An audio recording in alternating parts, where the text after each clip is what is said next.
Assalamualaikum warahmatullahi wabarakatuh. Saya Maria Ane dari kelas 11 TJKT 1. Hari ini saya akan menerangkan hasil rangkuman materi konsep dasar keamanan dalam jaringan. Konsep dasar keamanan dalam jaringan. A. Keamanan jaringan. 1. Memahami konsep dasar keamanan jaringan. Konsep network security mencakup confidentiality, kerahasiaan, integrity, integritas, dan availability, ketersediaan. Confidentiality membatasi akses informasi hanya kepada pihak yang berwenang. Integrity menjamin informasi yang tersedia dapat dipercaya dan akurat. Availability memastikan informasi selalu tersedia saat dibutuhkan.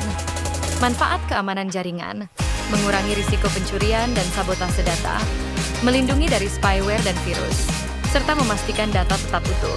Jenis-jenis network security. Firewall mencegah jaringan asing atau ancaman mengakses komputer. Perlindungan virus dan malware menggunakan antivirus dan anti-malware untuk memblokir akses malware dan memastikan file aman. Email security melindungi dari serangan melalui email dan mengontrol pesan yang dikirim. Access control membatasi jumlah pengguna yang dapat mengakses jaringan dan menerapkan kebijakan keamanan. Keamanan aplikasi melindungi aplikasi dari pembajakan. Cloud security mengamankan informasi penting di layanan cloud. Keamanan situs mengamankan gateway jaringan di situs web atau cloud. Data loss prevention, DLP, mencegah informasi sensitif menyebar keluar. Virtual private network, VPN, melindungi jaringan informasi pribadi saat menjelajahi internet.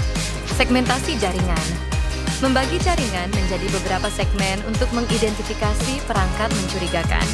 2. Kontrol keamanan jaringan.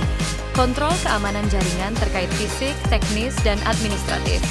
Keamanan jaringan fisik mencegah akses fisik tidak berwenang ke komponen jaringan. Keamanan jaringan teknis melindungi data yang tersimpan di jaringan dari akses tidak berwenang. Keamanan jaringan administratif mengontrol perilaku pengguna melalui kebijakan dan proses keamanan. 3. Tujuan sistem keamanan jaringan melindungi keamanan sistem informasi dari akses, pengungkapan, penggunaan, modifikasi, gangguan, atau penghancuran. Mengamankan jaringan agar terhindar dari gangguan. Antisipasi saat jaringan ditembus pihak luar. Memberikan informasi yang dibutuhkan pengguna. Menjaga rahasia pada komputer.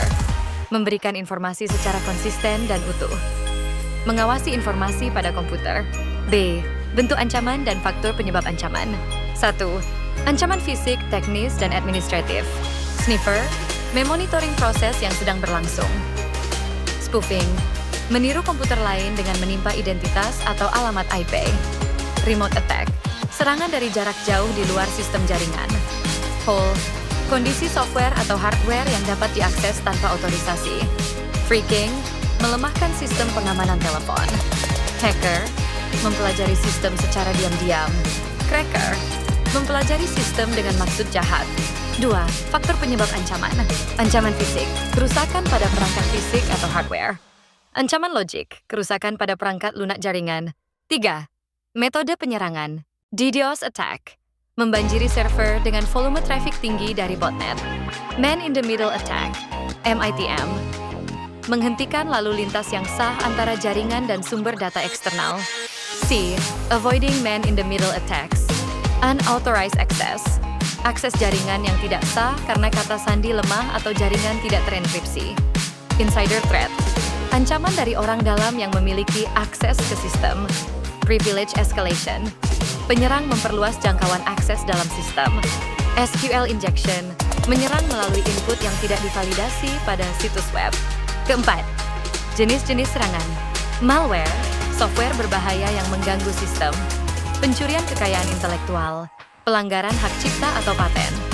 Pencurian identitas, bertindak sebagai orang lain untuk mendapatkan informasi pribadi.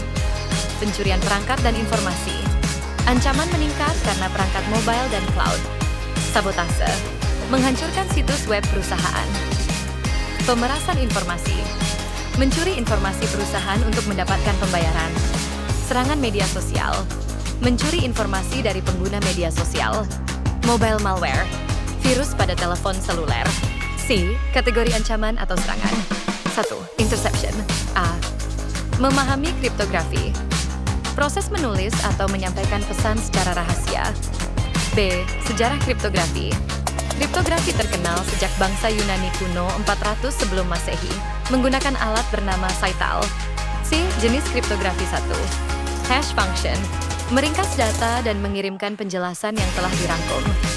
2. Public key kriptografi, menggunakan dua kunci yang saling berhubungan, public dan privat. 3. Symmetric key kriptografi, menggunakan satu kunci rahasia untuk enkripsi data.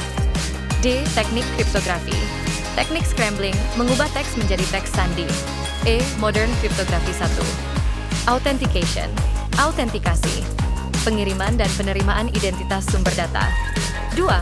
Confidentiality, fitur informasi yang terlindungi. 3. Integrity, fitur yang memastikan data tidak dapat diubah tanpa sepengetahuan kedua belah pihak. 4. Non-repudiation, kondisi dengan pengirim dan penerima tidak dapat menyangkal atau mencegah tujuannya. Kedua, interruption, kegiatan yang merusak atau membuat data tidak tersedia. 3. Modification, kegiatan mengubah data atau informasi tanpa otorisasi. 4. Fabrication, kegiatan membuat atau menyisipkan data palsu. Di topologi jaringan. 1. Macam-macam topologi jaringan. Topologi bus, menggunakan kabel pusat untuk menghubungkan klien dan server. Topologi star, menggunakan hub atau switch sebagai node tengah. Topologi ring, menghubungkan komputer menggunakan jaringan berbentuk cincin. Topologi mesh, setiap komputer terhubung langsung ke komputer lainnya. Topologi tree, gabungan dari topologi star dan bus. Topologi linear, menggunakan satu kabel utama untuk menghubungkan setiap perangkat komputer. Topologi peer-to-peer, hanya menggunakan dua perangkat komputer yang saling terhubung. Topologi hybrid, gabungan dari beberapa topologi yang berbeda. 2. Jaringan small office dan home office. Soho Network, infrastruktur jaringan dalam skala kecil untuk kantor atau rumah. 3. Jaringan data center, ruangan fisik untuk menyimpan data, memproses informasi bisnis, dan menampung server komputer perusahaan. Fungsi data center, tempat pemrosesan dan backup data, menghosting software enterprise, menjaga performa dan uptime server. Cara kerja data center, menghubungkan server-server agar dapat berkomunikasi dan mendistribusikan beban kerja. Komponen data center, komponen perangkat lunak, CPU dan RAM untuk server. Storage, SSD dan HDD. Infrastruktur IT jaringan, switch, router, dan firewall. Sumber daya listrik, UPS dan generator diesel. Cooling system, menjaga suhu ruang pusat data.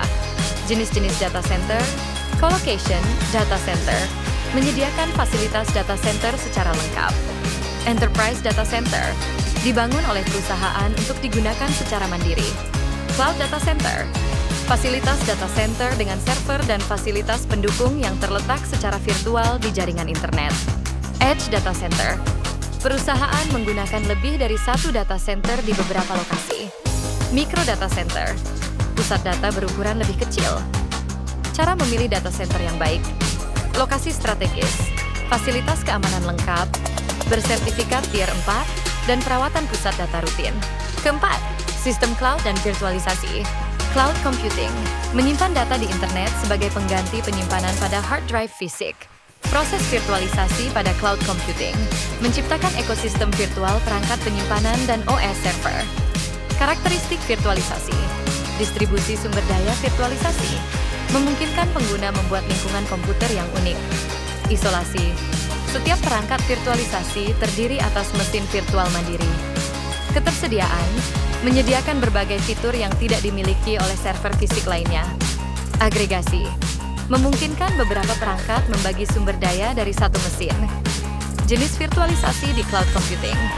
Virtualisasi aplikasi, memungkinkan pengguna memiliki akses jarak jauh ke aplikasi dari dalam server. Virtualisasi jaringan, menjalankan beberapa jaringan virtual secara bersamaan.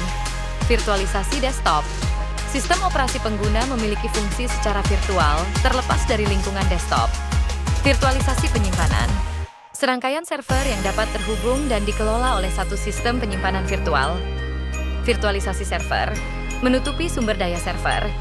Virtualisasi data, pengumpulan data dari berbagai sumber dan pengelolaannya di satu tempat. Manfaat virtualisasi di cloud computing. Perlindungan dari kegagalan, menghentikan seluruh sistem dari kegagalan. Kemudahan dalam mentransfer data atau mesin, memberikan kelancaran dan kemudahan untuk mentransfer data antar perangkat dan server. Keamanan, memastikan tingkat perlindungan yang optimal. Pemrosesan dan operasi yang disederhanakan, memastikan sentralisasi dalam proses manajemen. Biaya, menghemat biaya karena tidak mungkin dapat dilakukan tanpa fungsi secara khusus.